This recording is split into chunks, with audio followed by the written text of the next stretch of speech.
With government supports, tenets of religion and the school of thought could be implemented in society. Because of this, every group wants to establish a government in order to attain and implement its own objective. Islam, which is the most superior heavenly creed, also pursues the establishment of the Islamic government, and it considers the formation and preservation of the government of truth as one of the highest religious duties. The noble prophet of Islam, Prophet Muhammad, peace be upon him and his family, exerted all his effort in establishing Islamic governments and strove to lay its foundation in the city of Medina.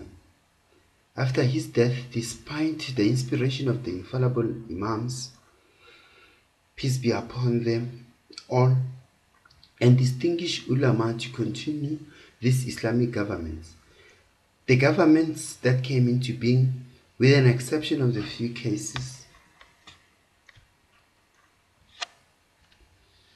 have not been defined until the time of the advent of Hazrat Mahdi, peace be upon him and his family. Most governments will be based on falsehood. The hadith that have been transmitted to us,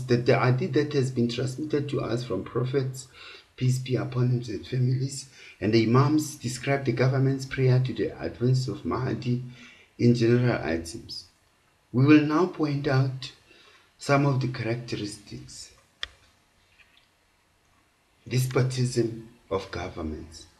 One of the ills which human society will suffer before the advance of the Imam is injustice, tyranny, perpetrated by government against the people, or perpetration of the governments against the people.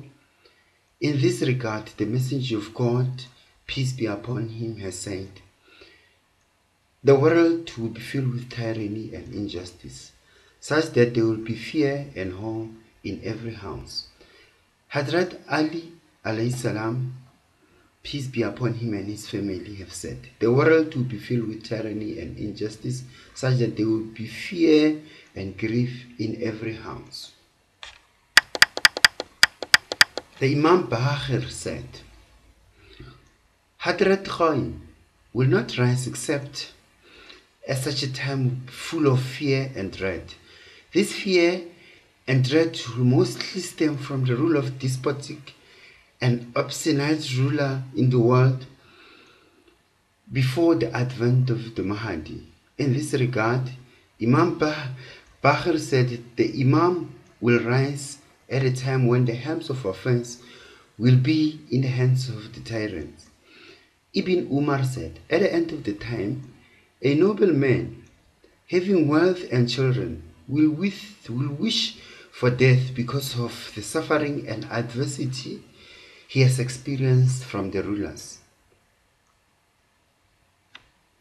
And it is worthy to note that the followers of the prophets, peace be upon them, and the families will suffer not only from the aggression and encouragement of alien powers, but from their own despotic and self-centered governments, in such a way that the earth, withstanding its expanse, will become too small for them. Instead of experiencing the sense of freedom, they will feel that they are in bondage. Even now, in Muslim world, many leaders in Muslim countries are not on good terms with Islam, and the Muslims are alien to them.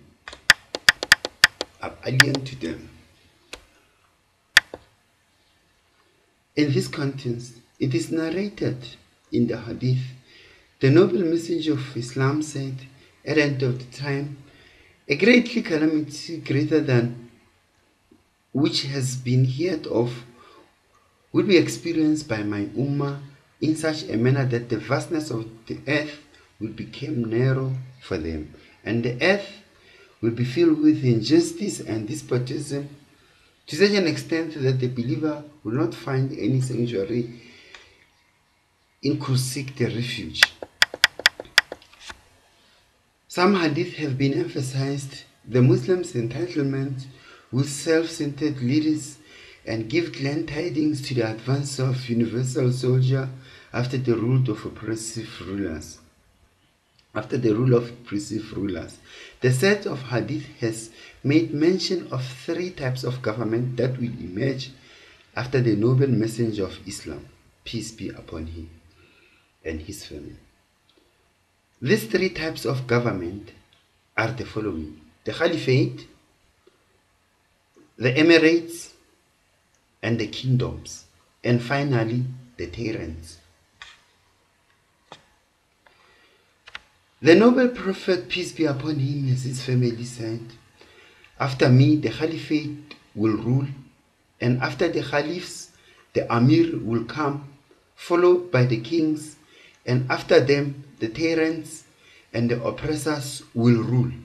Then the Mahdi will reappear."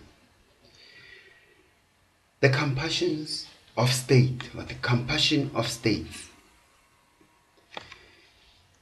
If those who administer the governments are righteous and efficient individuals, the people will live in comfort and ease. However, if unworthy individuals rule, the people will naturally experience suffering and agony. It is exactly the same condition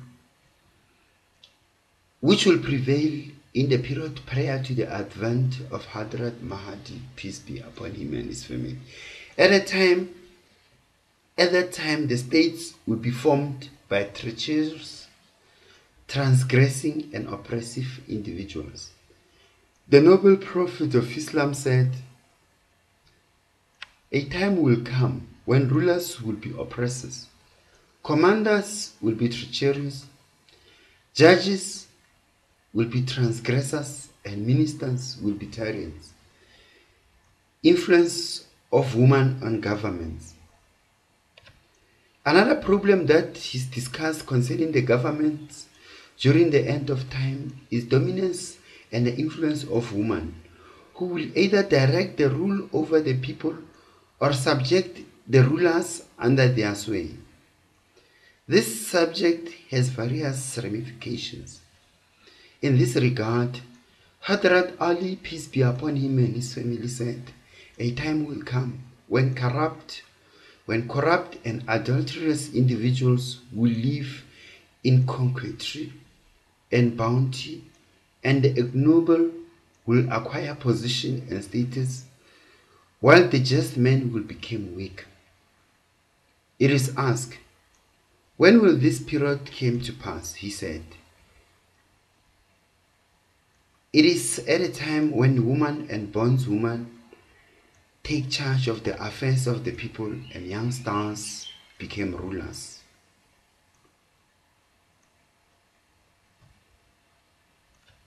The rule of the young.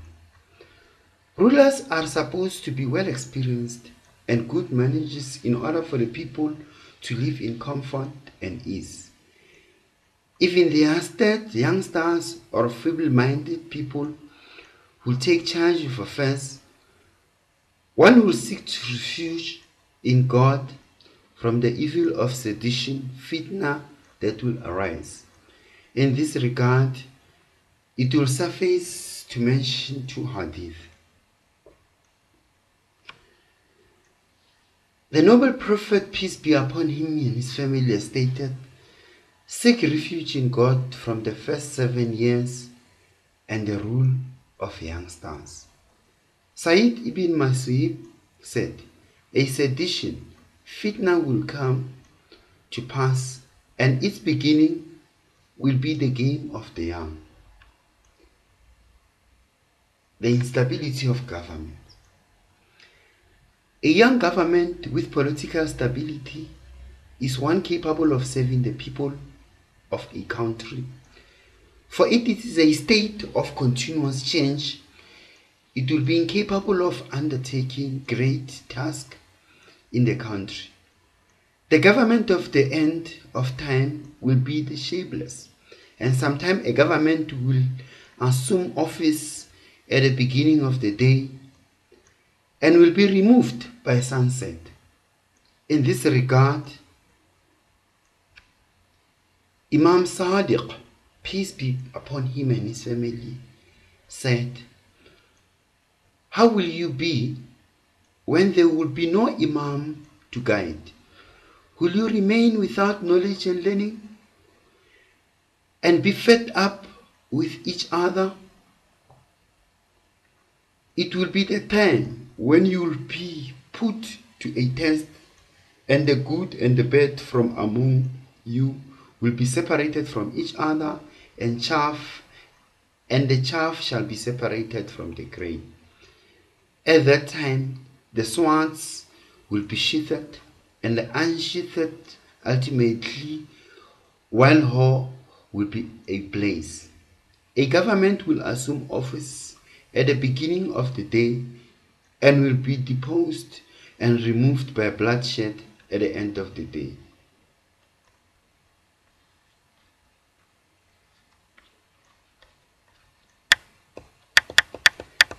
The importance of power in administering countries. Before the advent of the Imam of the time, repressive governments will be weakened, and this will pave the way to the people's acceptance to the global government of Hazrat Mahdi.